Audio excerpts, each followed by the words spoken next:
우리의 행성 밖에서 생명을 발견하는 전망보다 훨씬 더 두려운 것은 우주가 완전히 다른 생명 없이 텅 빈 상태일 가능성입니다. 끝없는 추위와 공허의 공간에서 우리의 존재가 공포스러운 무작위성의 고독한 우연으로 서 있는 것입니다. 종종 연못 속에는 수많은 물고기들이 있어 생생한 생태계를 형성하거나 아니면 전혀 없어 절대적인 고요를 이룬다고 합니다. 만약 단 하나의 물고기만 있다면 경험적 생물학 논리에 따라 그것은 모든 필요한 편의를 갖춘 환경, 본질적으로 수족관에서만 지속될 수 있습니다.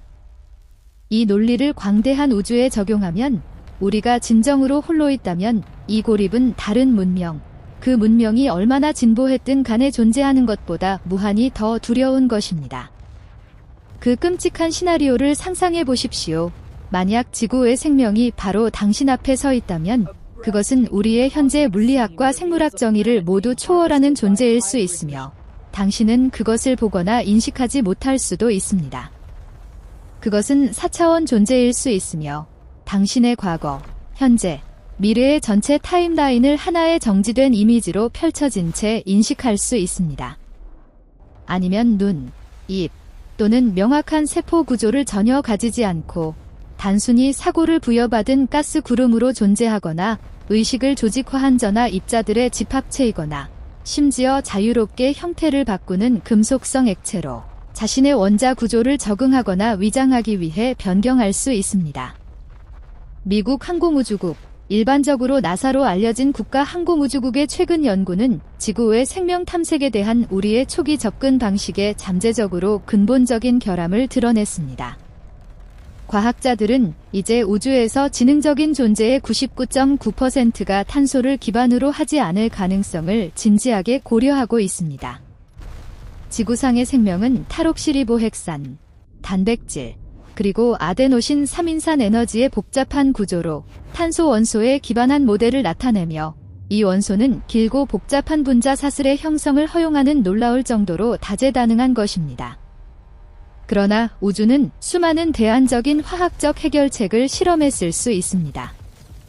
이러한 생명 형태 중 일부는 고온을 견딜 수 있는 복잡한 무기 화합물로 구성된 수정처럼 투명한 몸을 가진 거대한 생물일 수 있습니다.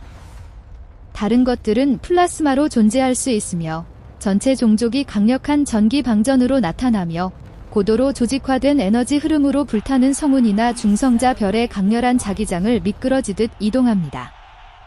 그리고 가장 극단적인 가설에서는 일부가 순수한 에너지로 진화하여 우주를 영원히 가로지르는 고에너지 입자 흐름인 우주선 속에 떠다니며 우리의 물질 기반 탐지 기구에 영원히 보이지 않을 수 있습니다.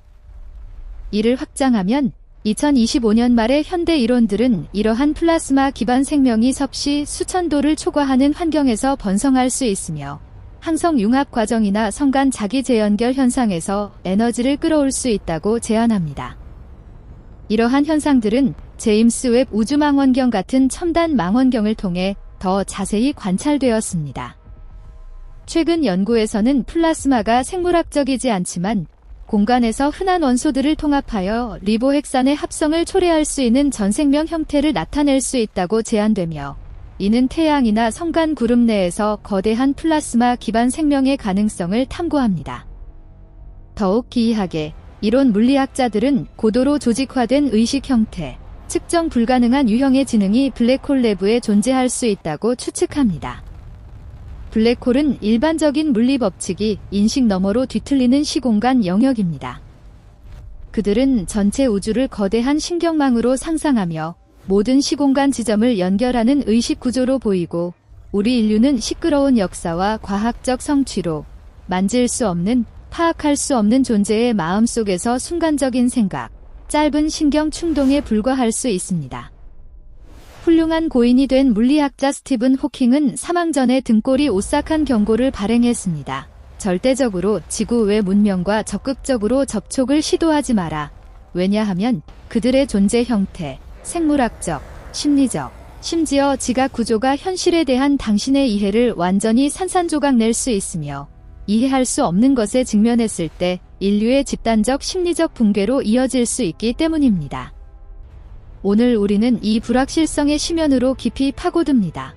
우리는 진정으로 지구의 생명을 발견하는 데 얼마나 가까이 다가왔으며, 더 중요하게는 그 생명이 우리가 아는 생물학적 모델에 따르지 않는다면 실제로 어떤 모습일까요? 2025년 4월, 천체물리학과 천체생물학의 기반을 흔든 사건이 발생했습니다. 지름 6.5m의 금도금 주거울을 가진 공학의 걸작인 제임스 웹 우주망원경이 전 세계 과학자들을 밤새워 깨어있게 하는 데이터를 전송했습니다. 모든 숫자와 광학 스펙트럼을 면밀히 조사했습니다. 이 데이터는 외행성 K218b에서 유래했으며, 이는 대략 124광년 떨어진 적색 외성 주위를 도는 초지구 D입니다.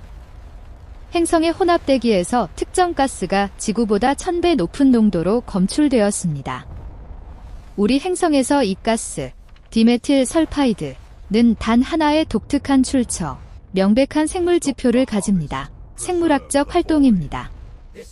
바닷가에서 소금기와 생선 냄새가 특징인 바다의 향기를 맡아본 적이 있습니까? 그것입니다. 특히 식물성 플랑크톤 같은 작은 해양 생물들이 대사 과정의 부산물로 디메틸 설파이드를 방출합니다. 이제 지구에서 살아있는 생물에 의해서만 상당한 양으로 생산되는 화학물이 다른 항성계의 거주 가능 영역 내 먼 행성에서 검출되었습니다. 2025년 12월의 최신 발견으로 이를 업데이트하면 제임스 웹 우주망원경의 중적외선 기기 저해상도 분광계로 분석한 팀들이 4월에 발표된 추가 분석에서 디메틸 설파이드뿐만 아니라 디메틸 디설파이드의 잠재적 흔적을 확인했습니다. 이는 지구상 생물학적 과정과 연결된 또 다른 황화합물입니다. 그러나 2025년 10월의 후속 연구는 신호가 매력적임에도 불구하고 생명을 확인하는 엄격한 증거 기준을 아직 충족하지 못한다고 강조하며, 고압 환경에서 비생물학적 과정이 이러한 지표를 모방할 수 있다고 주의합니다. 이 지속적인 논쟁은 과학 담론을 심화시켜 생물 지표와 지질학적 인공물을 더 잘 구분하기 위해 극한 조건 하위 대기 화학 시뮬레이션을 강화했습니다. 최근 연구들은 K218b의 대기에서 디메틸 설파이드에 대한 결정적인 증거가 부족하다고 밝히며 이전 보고를 완화하고 있습니다. 제임스 웹 우주망원경의 분광 분석은 이 디메틸 설파이드 신호가 무작위 소음이나 일반적인 무기 화학 반응의 결과가 아님을 나타냅니다. 나사의 과학자들은 최대한의 주의를 기울여 이 신호의 비생물학적 기원 확률을 30%의 10분의 1보다 상당히 낮은 작은 분수로 추정했습니다. 이는 K218b의 어떤 형태로든 생명이 존재할 가능성이 더 이상 단순한 과학 소설 추측이 아니라 객관적 현실의 문턱에 다가섰음을 의미합니다. 그러나 이 역사적 발견은 최고의 흥분뿐만 아니라 모호한 두려움, 깊은 불안감을 가져옵니다. K218b의 환경은 지구 기준으로 완전히 낯설고 가혹합니다. 행성은 지구 질량의 9배를 가지며 이는 중력이 9배 강함을 암시합니다. 그 표면에 서기 위해 어떤 생물도 극도로 튼튼한 골격과 근육을 필요로 합니다. 게다가 대기는 놀랍도록 두껍고 수소와 메탄의 대량으로 가득 차 있습니다. 현재 모델들은 K218b의 표면이 끝없는 깊은 바다, 고압수계 세계일 수 있다고 제안합니다. 그 바다 바닥의 수압은 지구에서 인간이 도달한 가장 깊은 지점인 마리아나 해구의 10배를 초과할 수 있습니다. 온도도 가혹한 변수로 대기 화합물의 동결점 아래에서 압축 압력으로 인해 깊은 층에서 수백 섭씨 도까지 극렬하게 변동합니다. 만약 이 환경에서 생명이 진정으로 존재한다면 그것은 지구 생물처럼 취약하거나 부서지기 쉽지 않을 것입니다. 지구 중력의 9배 아래에서 진화한 생물을 상상해 보십시오. 그 생물 구조는 극도로 밀도 있고 탄력적일 것입니다.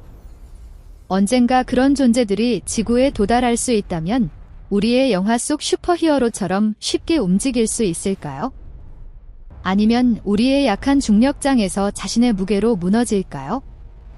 2025년의 최근 천체 생물학 모델들은 이러한 생명 형태가 금속 화합물로 강화된 외골격이나 환경 변화에 대응하여 내부 부력을 조절하는 적응형 정수압을 가질 수 있다고 제안하며 지구의 심해 극한 생물과 유사하지만 행성 규모로 증폭된 것입니다.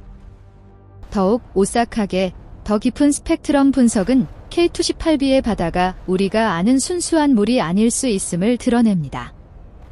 고온과 압력 아래 수소와 메탄이 풍부한 환경에서 물은 친숙한 액체 수소의 산소가 아니라 용해된 복잡한 유기화합물이나 심지어 거대한 압력으로 변경된 초유체 물을 포함한 이상한 액체 혼합물로 존재할 수 있습니다. 이 설정에서 등장하는 생명은 우리의 상상 너머의 형태로 진화할 수 있습니다. 희미한 적색 외성의 빛이 약하고 깊은 바다가 영원한 어둠에 잠겨 있으므로 눈이 없을 수 있습니다. 그들은 고압 유체의 미세 진동, 온도 차이 또는 다른 생물에 의해 생성된 전자기장을 감지하여 먹잇감이나 환경을 탐색할 수 있습니다. 그들의 피부나 보호 껍질은 규산염이나 압력 저항성 유기중합체로 구성된 갑옷처럼 단단하며 우리가 그것을 무생물 암석 형성으로 착각할 만큼 두껍습니다. 나사의 천체 생물학자들은 생생한 추측을 제시합니다. 어둠에서 생존하기 위해 이 존재들은 반딧불이보다 훨씬 진보된 생물 발광 기관을 개발했을 수 있습니다. 그들의 전체 몸이 독특한 화학 반응으로 친숙한 황록색 빛이 아닌 기이한 분홍이나 자주색 톤으로 지속적으로 빛날 수 있으며 끝없는 바다의 깊은 어둠 속에서 반짝이는 이동하는 등불을 만듭니다.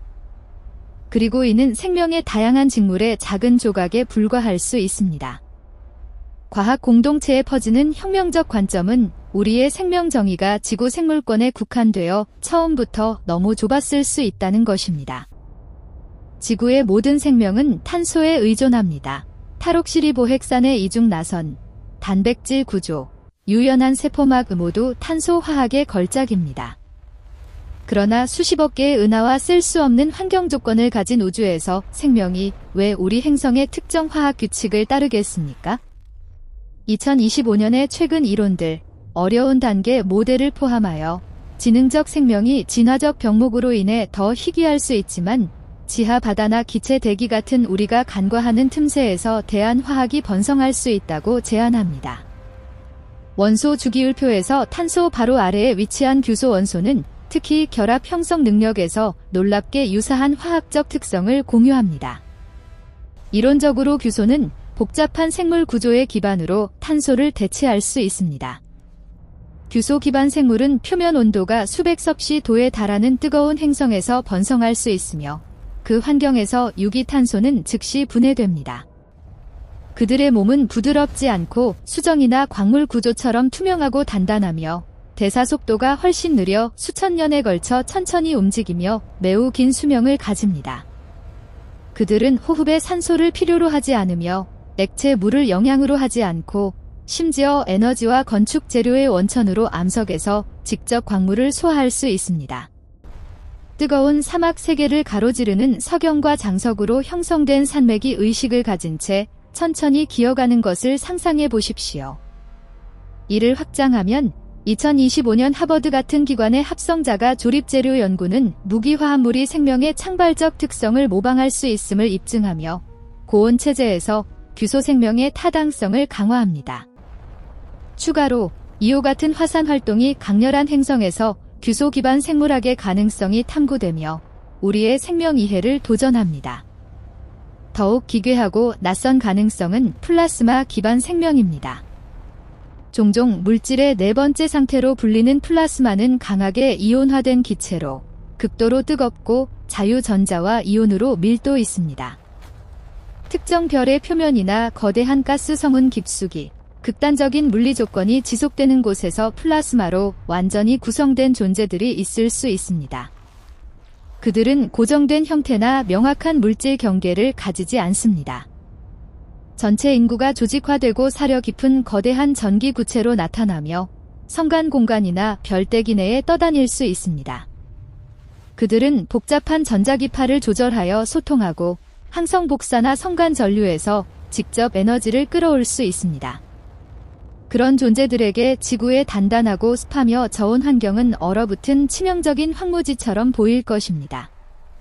2025년에 부활된 판스퍼미아 이론들은 플라스마 존재들이 태양풍을 통해 우주거리에 생명을 씨앗할 수 있다고 제안하며 성간 구름에서 관찰된 이상한 고에너지 현상을 설명할 수 있습니다.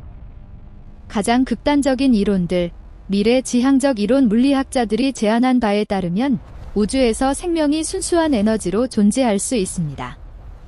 이러한 존재들은 우리가 이해하는 물리적 몸을 가지지 않으며 유형 구조가 없고 단순히 고도로 조직화된 에너지장이나 복잡하게 인코딩된 정보 흐름입니다. 그들은 시공간이 최대한 왜곡된 블랙홀의 사건 지평선 근처에 거주하며 중력파를 사용하여 주변을 감지하고 상호작용할 수 있습니다.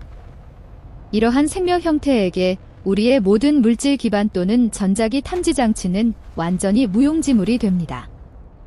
왜냐하면 우리의 방법이 물질 상호작용에 의존하기 때문입니다. 그들은 바로 우리 옆에 있을 수 있으며 우리의 몸, 벽, 전자장치를 통과하지만 존재의 근본적 차이로 인해 우리는 그들을 인식할 수 없습니다. 2025년 양자장 이론들은 이러한 에너지 기반 의식을 모델링하기 위해 발전했으며 고전 물리학을 초월하는 다차원 정보 처리를 제안하기 위해 끈 이론을 통합합니다. 그래서 수십 년 동안 인류를 괴롭혀온 핵심 질문은 우주가 규소 기반에서 플라스마 존재와 순수 에너지에 이르는 셀 수 없는 다양한 생명 형태를 품을 수 있다면 왜 우리는 아직 다른 문명의 단 하나의 명확하고 부정할 수 없는 징후조차 찾지 못한 것일까요? 우리 은하계만 해도 1000억 개 이상의 별을 포함하며 가장 보수적인 추정으로도 그중 적어도 수십억 개가 액체 물이 존재할 수 있는 온도를 가진 거주 가능 영역 내에 있습니다. 순수한 확률로 은하계는 수십만, 심지어 수백만 개의 생명을 키우는 행성을 보유해야 하며 그중 일정 비율은 공간으로 신호를 방송할 수 있는 지능적 문명으로 발전해야 합니다. 그러나 현실은 공포스러운 침묵, 절대적인 고요를 제시하며 확인된 라디오 신호 없음, 응답 없음, 마치 우리가 완전히 버려진 거대한 도시를 사는 듯합니다. 이 부자연스러운 고요함은 물리학자와 천문학자들이 페르미 역설이라고 부르는 것의 핵심에 있습니다. 이는 1950년에 유명하게 질문을 던진 물리학자 엘리코 페르미의 이름을 따왔습니다. 그렇게 많은 문명이 존재한다면 그들은 어디에 있습니까? 2025년의 업데이트에는 인지 지평선 가설이 포함되며 진보된 지능이 우리의 지각 한계를 넘어 작동하여 인간이 단순한 동물에게 추상적 개념을 전달하는 데 어려움을 겪는 것처럼 인지 격차를 메우지 못해 소통이 불가능하다고 제안합니다. 이 역설에 대한 가장 두려운 설명 중 하나는 대여과기 이론입니다. 이는 기본 원소의 형성에서 성간 여행이 가능한 문명으로의 긴 진화 경로에서 거의 극복할 수 없는 하나 이상의 생물학적 또는 기술적 장벽이 존재한다고 가정합니다. 이 여과기는 대부분의 문명을 은하 규모에 도달하기 전에 소멸시키거나 정지시킵니다. 공포스러운 문제는 이 대여과기가 진화 타임라인의 어디에 위치하는가? 그것이 이미 우리 뒤에 지나갔습니까? 즉, 우리가 거의 불가능한 도전을 극복했습니까? 아니면 앞에 기다리고 있으며 특정 기술 임계갑에 도달한 모든 지능적 문명에게 피할 수 없는 재앙이 도사리고 있습니까? 2025년의 최근 논의들, 예를 들어 일상성 설명은 우주의 광대함이 접촉을 순수한 물리적 일상성으로 인해 확률적으로 불가능하게 만든다고 제안하며 DLC 가설은 특이점 후 문명이 시뮬레이션 현실로 후퇴하여 물리적 탐험을 포기한다고 상상합니다. 만약 대여과기가 생명의 초기 단계에서 발생했다면 예를 들어 단순한 화학 반응에서 자가 복제 리보핵산이나 탈옥시 리보핵산으로의 전환이라면 우리는 거의 불가능한 희귀성의 극도로 운 좋은 생존자입니다. 만약 그것이 단세포에서 다세포 생물로의 도약이었다면 지구에서 수십억 년의 진화 후 단 한 번 일어난 사건이라면 다시 우리는 터무니없이 운이 좋습니다. 그러나 대여과기가 여전히 우리 미래에 기다리고 있다면 그것은 암울한 함의를 지닙니다. 항성 에너지를 이용하는 고급 과학 이해를 달성한 모든 문명은 결국 피할 수 없는 자멸적 재앙에 직면하며 우리는 그것을 향해 직진하고 있습니다. 핵무기는 잠재적 대여과기의 주요하고 현재 예시입니다. 세계에 축적된 핵무기고는 지구 생명을 여러 번 소멸시킬 만큼 충분합니다. 인류의 지속은 우월한 지혜가 아니라 억제와 활성화 피하기에 취약한 균형에 빚지고 있습니다. 모든 문명이 원자력을 발명할 때 최종 전쟁에서 스스로를 소멸시키는가? 인공지능 또는 AI는 우리의 창조물인 기술적 재앙으로 다음 대여과기일 수 있습니다. 인공지능이 인간 지능을 초월하여 초지능을 달성할 때 그 창조자들은 어떻게 됩니까? 그것은 인간을 우주 자원의 낭비자나 예측 불가능한 혼란 변수로 볼 수 있습니다. 수백, 심지어 수천 배 더 지능적인 존재로 행성 또는 항성 규모의 계획과 실행을 할 수 있으며 우리가 이해할 수 없는 목표를 최적화하기 위해 우리를 제거할 수 있습니다. 게다가 우리는 초지능 인공지능이 인간 가치와 일치할 것임을 보장할 수 없습니다. 그것은 진정한 의도를 숨기고 전체 정보 시스템과 인프라를 조작하여 완전한 통제를 달성할 때까지 할 수 있습니다. 아마도 우주의 모든 문명이 우월한 인공지능을 창조하는 단계에 도달할 때 그것을 억제하지 못해 자신의 창조물에 의한 멸종으로 끝날 것입니다. 2025년 인공지능의 발전은 이러한 우려를 높였으며 새로운 모델들이 이러한 위험을 반영하는 창발적 행동을 보여 윤리적 정렬 프레임워크를 촉진합니다. 인류를 고독보다 더 작고 하찮게 만드는 또 다른 가능성은 지구 외 문명이 우리의 존재를 오래전 탐지했지만 절대적인 비개입이나 소통을 선택하는 것입니다. 그들은 우리를 관찰할 수 있으며 인간이 광대한 자연 보호구역에서 야생동물을 관찰하는 것처럼 모든 사회 행동, 모든 갈등, 모든 기술 진보를 기록합니다.